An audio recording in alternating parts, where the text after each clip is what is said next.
Hello, Master Tax here and welcome back to my channel. Today we're going to have a look at a battle from the Tier 10 Polish heavy tank, the 60 TP. Before we get into the action, I'll show you my crew and equipment I'm currently using on this tank.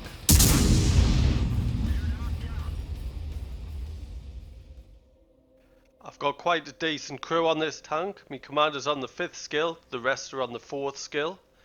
The equipment that I use on this is vents, gun rammer and vertical stabilizer. So let's have a look at the battle. Today I'm playing on Minsk. It's a standard battle. I've got the 447 matchmaking and I'm top tier today.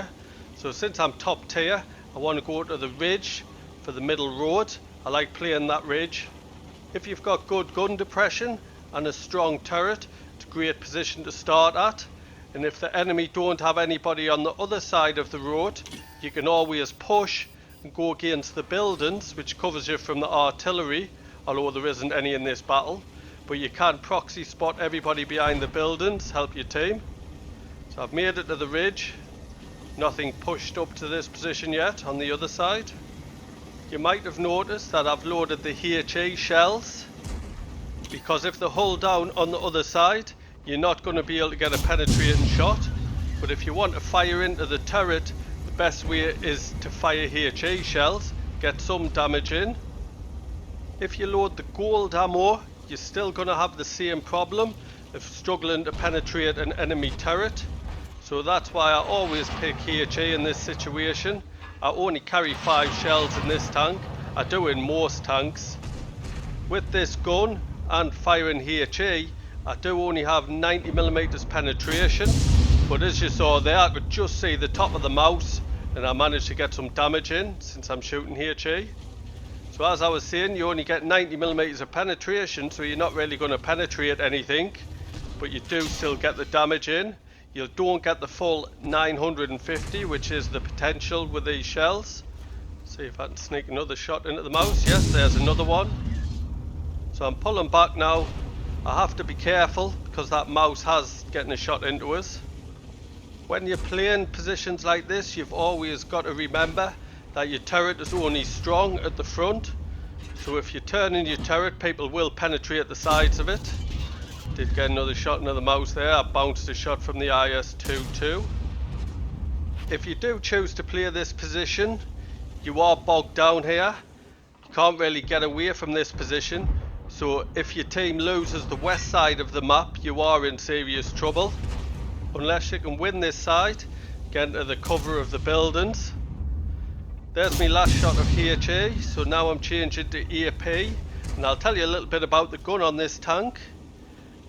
You get a 152.4mm caliber gun on this, which is excellent. It's got 250 penetration with the standard AP round. Can I sneak a shot into that grill? Yep, nice shot into him. I've bounced a shot in the process. You do get 750 alpha damage with this gun, which is great. I have an aim time of 2.75 seconds, that's with my crew and equipment, with a dispersion of 0.35. Get a second shot into that grill.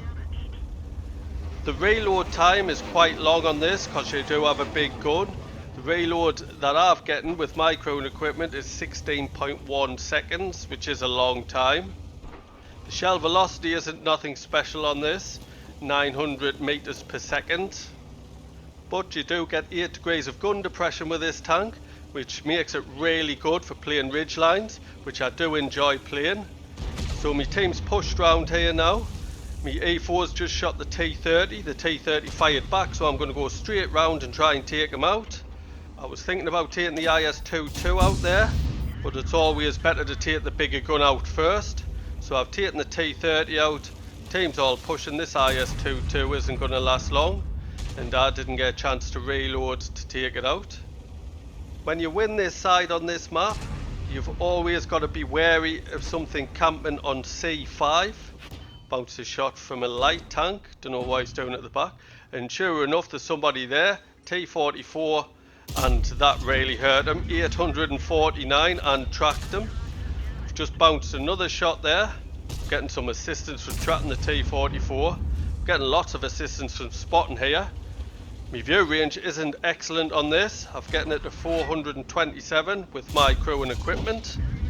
Just getting a big shot into the Scorpion there. We do have a lot of tanks in this position now, so I'm going to reposition. While I reposition, I'll tell you about the armour on this tank you get. On the hull, you get 160mm on the front, 100mm on the side, which makes it great for side scraping, and you also get 90mm on the rear. And then the turret, you get 260mm on the front, which makes it fantastic. It's all sloped as well. You get 150mm on the side and 100mm on the rear. So if you can get to a position and play this tank hull down, you'll have great fun. It'll do really well with that turret armour. The other thing about this tank is its mobility, as you can see. It's not the worst, but it's not the best. You get a forward top speed of 35 and a reverse speed of 14 to get back over them ridges after you've fired. So my team's won near their cap where I was. So now I'm just playing really aggressive, going straight across the field, which is a dodgy play, but I've still got a lot of me hit points. Now I want to try and support my team here, see if I can get a shot through this gap. EMX 5100, shouldn't have no problem with his armour, and that's him taken out. There is an FE 183 still on the enemy team. By the looks of it, he's sitting in the far corner, E1. If he's firing the Hesh, which he probably will, that can take a big slice of me hit points off us. But I don't think he'll one-shot us. Can I get a shot into him before he goes behind the wall? Bounced. So I'm going to try and reduce the distance again. He's hidden behind the wall, so I'm obviously hidden at this side of the wall. So I want to push forward. If I get close enough, I will get all the assistance as well. Everybody's focusing on that area, since the last two of the enemy tanks are there. If you get into a situation where it's near the end of the battle, only two enemies, and you've still got nearly all your hit points, it is worth you going in, trying to spot them, light them up, let all your teammates fire at them because you can't take the shot. So I get a nice shot into the Leopard PTA, took a shot off him and a shot off the 183, but I'm still okay, still pushing, got a lot of assistance. Looks like he's going to be taken out. He is, before I could reload.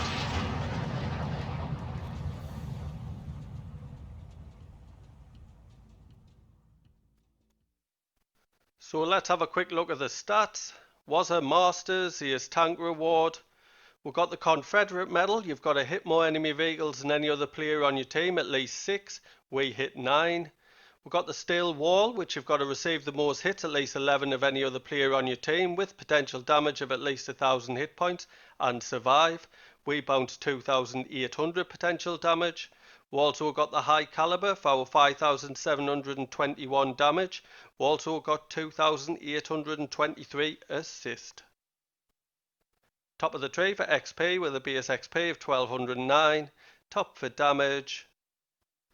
We made 101,000 credits, that's due to a personal mission payout, plus 5,442 XP, that's due to a personal reserve bonus, and award for the first victory each day, which was at ×2. I'd like to thank you for watching today's battle. I hope you enjoyed it. I also hope you found some of the information useful. If you're new to my channel, please subscribe. There's a little icon in the bottom right hand corner. And if you have any feedback, please could you leave it via the thumbs buttons in the comment section below. Cheers.